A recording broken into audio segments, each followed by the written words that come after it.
नाज़िर टंडो मस्ती ॿ पासे वारे इलाइक़नि में कमंद जो फसल तयार थियण बाद आबादकारनि चीचड़ा लगाए गुड़ ठाहिण शुरू करे छॾियो आहे।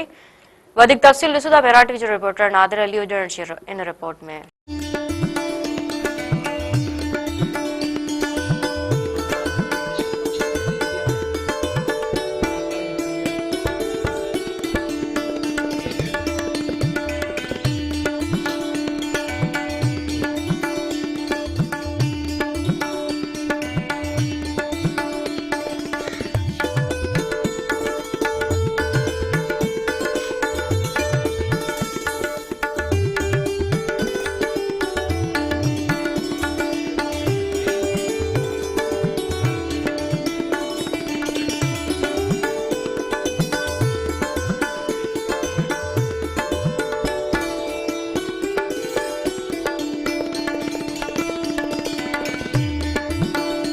नाज़रीन असां वक्त मौजूद आहियूं टंडो मस्ती क़ौमी शाहरा ते जिते कमंद जो जेको बम्पर फसल है तैयार थींदे ही हिते आबादकारनि पारां जेके चीचड़ा आहिनि उहे लॻाए करे कमंद जी पीढ़ाई जो जेको सिलसिलो आहे उहो शुरू करे छॾियो आहे। हिते गुड़ ऐं मिठाई ठाहिण वारो सिलसिलो बि जारी आहे। हिते परे परे खां जेके माण्हू आहिनि उहे गुड़ ऐं मिठाई ख़रीद करण लाइ अची रहिया आहिनि। अचो त हवाले सां जेके हिते ख़रीदार आहिनि या जेके गुड़ ऐं मिठाई ठाहे रहिया आहिनि आबादकार आहिनि उन्हनि सां ॻाल्हि ॿोल कयूं त उन्हनि जो छा चवणु आहे। जॾहिं बि यारनि दोस्तनि खां वापसी थींदी आहे गुड़ ते नज़र पवंदी आहे त इन गुड़ जे ठीए ते लही ईंदा आहियूं। जतोई साहब आहिनि इन्हनि जो गुड़ आहे, ॿई पासा इन्हनि जा ठीया लॻियल आहिनि।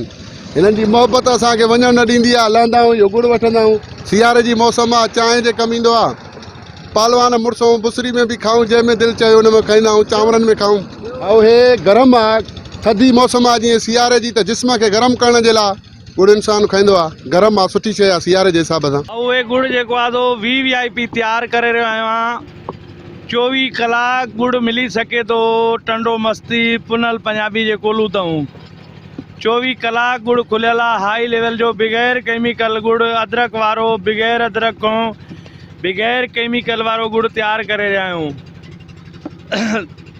हाई लेवल जो गुड़ आहे, हाई लेवल जी मिठाई लाहौर कराची पंजाब खां माण्हू अची ख़रीद करे रहिया आहिनि। बिल्कुल पेवर गुड़ आहे, सखर लाहौर कराची को माण्हू अची गुड़ ख़रीद करे रहिया आहिनि। 1 नंबर गुड़ आहे, गारंटी वारो, बग़ैर केमिकल वारो। सियारे जे मौसम में तमामु वधीक गुड़ इस्तेमालु कयो वेंदो आहे। असां हिन वक़्तु गुड़ ख़रीद करण आया आहियूं। गुड़ जेको आहे सो मिठनि चांवरनि में मिठा चांवर ठाहिण लाइ बि इस्तेमालु कयो वेंदो आहे ऐं मिठाई ख़रीद कंदा आहियूं। उहा असांखे अछनि चांवरनि जे मथां विझी खाइण में बि इस्तेमालु कई वेंदी आहे। गुड़ असां दोस्तनि खे तोहफ़े तौरु, मिट माइटनि खे बि परे परे ताईं तोहफ़े तौरु पेश कंदा आहियूं। ऐं हीउ तमामु गुड़ सुठो आहे छो त हिन में काई मिलावट न आहे। देसी गुड़ पंहिंजे माना हथरादु जेको आहे उहो ठाहियो वेंदो आहे। असां गुड़ खे तमामु घणो इस्तेमालु कंदा आहियूं छो त हीउ गरम आहे। सियारे जे मौसम में असांखे सीउ खां बचाव लाइ कमु ॾींदो आहे।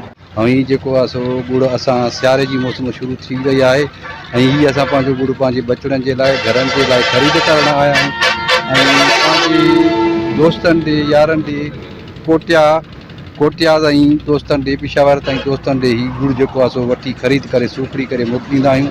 ऐं हीउ गुड़ बिल्कुलु केमिकल खां पाक आहे ऐं हिन गुड़ जा काफ़ी क़िस्म ठहियनि था। हिन में गुड़ वारी मिठाई बि तयारु कई वञे थी पई, गुड़ बि तयारु कयो वञे थो पियो। बहरहाल असां हींअर मौसम जे हिसाब सां हिते टंडो मस्ती बाईपास ते गुड़ ख़रीद करणु आया आहियूं, जेको पंहिंजे बचड़नि लाइ ख़रीद करे वठी वञूं था ऐं यारनि दोस्तनि खे तोहफ़े तौरु मोकिलींदासीं। गुड़ था ठाहियूं साईं, ताज़ो गुड़ आहे, VIP। हे साईं 4-5 महीना हली वेंदो आहे आराम सां। हा मज़दूरी आहे असांखे 800-900 रुपया आहे। हा जाम हिते माण्हू अचनि था अलाए किथां किथां जा, कराची, नवाबशाह। हीअ असांजो रोज़गार आहे। असां शौक़ जो गुड़ तयारु कंदा आहियूं। हर साल पेवर गुड़ ठाहींदा आहियूं ऐं फ्रूट वारो बि ठाहे ॾींदा आहियूं। खणी ईंदा आहिनि देसी सिंधी घी बि खणी ईंदा आहिनि, उन्हनि खे बि तयारु करे ॾींदा आहियूं। VIP मथां वेही ठाराए ॾींदा आहिनि, पंहिंजो तसली वारो गुड़ ठाहे ॾींदा आहियूं। VIP मिठाई गुड़ असां हिते हलायूं बि था 250 रुपया किलो था हलायूं पिया। छा कयूं, महिनत आहे, मज़ूरी आहे, पंहिंजी बि था कयूं, बचनि जी रोज़ी बि था कयूं। असां कैमरामैन टीम सां गॾु नादिर अली ॼण, मेरा टीवी टंडो मस्ती।